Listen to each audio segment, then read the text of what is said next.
Most leadership problems today, they aren't a skill gap, they're stress habits. Leaders under pressure, we don't rise to the level of our insight, we fall to the level of our habits. Your leadership is not about controlling circumstances, outcomes, or people.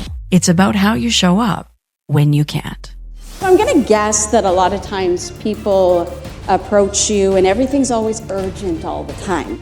I want to introduce you to Quietly Disruptive Leadership because you don't need more belief. You need more proof. Proof that you can do hard things. And that kind of proof speaks for itself. Jody Urquhart is one of the most in-demand speakers in North America on resilience, leadership, and workplace culture. She spent over 2 decades working with leaders and organizations under real pressure: healthcare, education, frontline teams, corporate leadership. She's also a best-selling author of multiple books. Please join me in welcoming Jody Urquhart to the stage. Have you noticed today that everybody wants your attention?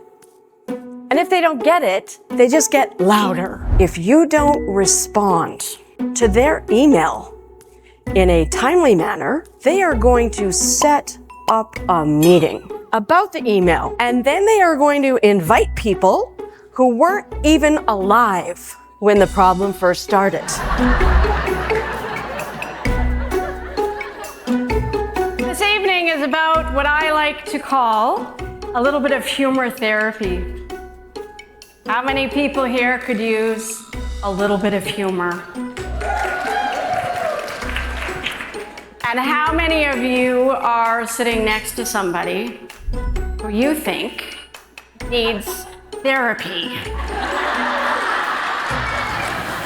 Here's a quick rule of thumb. If your relationships require paperwork, then you've gone too far. Most leadership today is loud.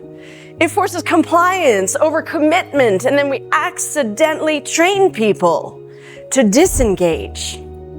And that becomes a problem when you need to influence people who you have no authority over. For 27 years, I've been talking to leaders who work under a lot of pressure, and their people really matter.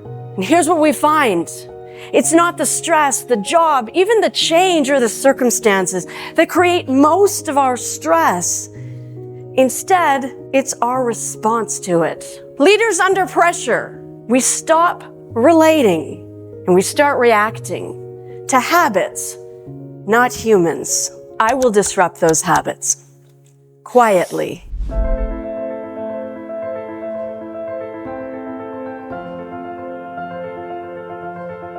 Jody with her presentation and just super enjoyed it. Very uplifting and realistic. Jody rocked the house. She made us laugh. She made us cry. She gave us real solid concepts to grasp. And most importantly, speaking personally, she left me totally fired up and inspired.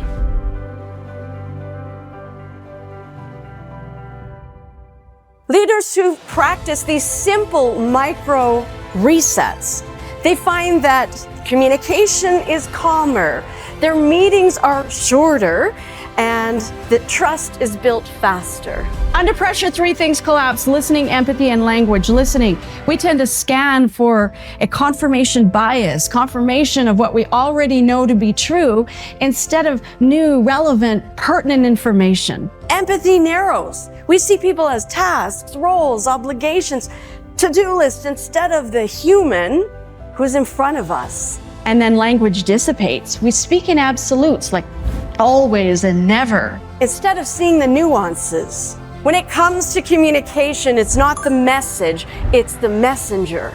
It's not what you do, it's who you are, it's how you show up while you're doing it.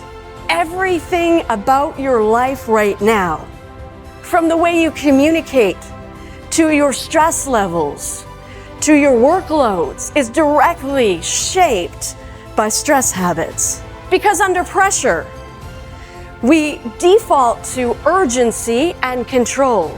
It might show up as you multitask, or you micromanage, overextend yourself, you nitpick, or you procrastinate.